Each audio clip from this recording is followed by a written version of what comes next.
وغير نحدل لو مغلين شعب كصوماليات الله ونحرسه سعادة علي ورسمه أو كوحو بيسن يقول لي مالنتي شلايهد فرس مقالة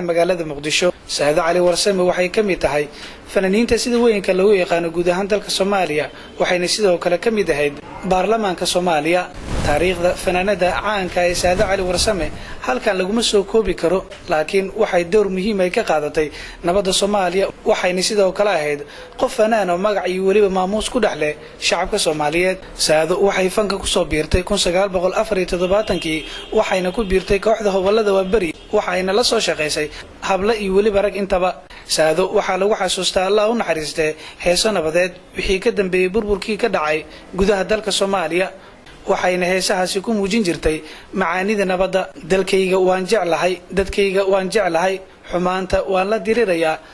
ducaan diidaya waxay ka mid ahayd heeso wadanay qaaday taasi oo keentay in fanaanada Saada Cali Warsame lagu naaneeso Saada Qaran magaalada Muqdisho ayaa maanta aas qaran loogu sameeyay fanaanada Saada Cali Warsame waxaana tacsi u diray dhammaan madaxda dawladda Soomaaliya waliba shacabka Soomaaliyeed Abwaan Maxamuud Cabdullaahi Ciise Sangub waxa uu ka mid yahay abwaanada Soomaaliyeed oo in badan isla soo shaqeeyeen gaar ahaan sidoo kale waxa la sheegay Abwaan Sangub inuu yahay ninkii soo gacan qabtay fanaanada caanka Saada Cali Warsame ilaahay samriyeeman ka siiyo ummadda Soomaaliyeed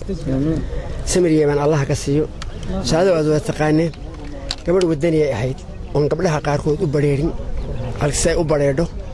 hadal adag Soomaalima jecel kullay dawaad ila wada taqaanaan waxaan leeyahay ilaahi abuurtay ee keenay ifka ayaa inagala tagay kuma dagaalami karno kama soo celin karno ma qaban karno aaskeeda uma wax ka qaban karnaa caruurtii ay dhashan ilaahay sameeyay iman Allah ka siiyo ilaahay sameeyay iman Allah ka siiyo waxay naga dhintay shay qaali ah qiimo badan adoon karaamo leh bay naga dhintay karaamadiisu ay Soomaalida ku waxay igu daran xalay kulkay akhriisay khudbadii ugu dambeysay ee akhriisay baarlamaanka ayaan aad iyo aad ku dhaartay inaan wadankayga u shaqeynayo wadankayga u dhaartay waxaan leeyahay sidii anigu aabaheed waana dhalin oon maartay waxa aan maanta ka helay geerideeda qoftan baan ka nahay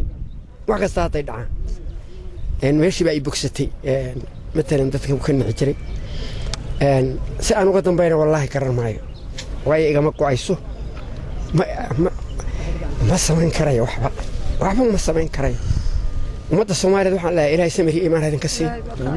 iyadana ilaahay qabriga ha waasiyo ilaahay waxaan uga baryeena in ilaahay jannadii geeyo jannadii in ilaahay geeyo ka baryeena iyadii wiilkii iyadaba lamaanaha maanta meesha ku dhintay walaalaha ma artay aanu soo kicin xumo ilaahay waxaan ka baryaynaa labadooda ilaahay inuu samiriyo iimaan inaga siiyo ilaahay samiriyo iimaan inaga siiyo waa mahadsantihiin Allah u naxariistay Saada Cali Warsame ayaa waxay ahayd fanaanad si weyn loogu yaqaan guud ahaan dalka Soomaaliya waxayna sidoo kale ahayd xubin ka tirsan baarlamaanka Soomaaliya taasi oo si weyn looga dareemay dilkeeda gudaha magaalada Muqdisho iyo waliba dalka dibadiisa Maxamed Ibrahim Gaabo Royal TV Muqdisho